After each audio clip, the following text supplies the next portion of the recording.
मौसा एमती अवस्था केबेठु रहिलाणी बात्या सेपटु नहीं मशा बुझा कथा कही पारे बात्या सब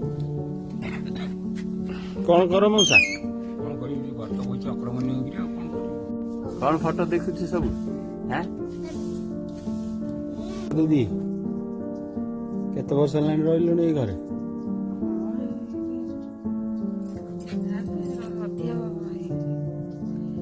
20-25 वर्ष ना और कम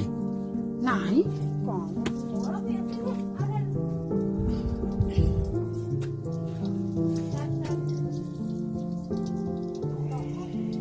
नवीन बाबू ओडिशार 1 बेडरूम हॉल किचन देख विदाउट बाथरूम कौन दीदी कौन कहब आम सरकार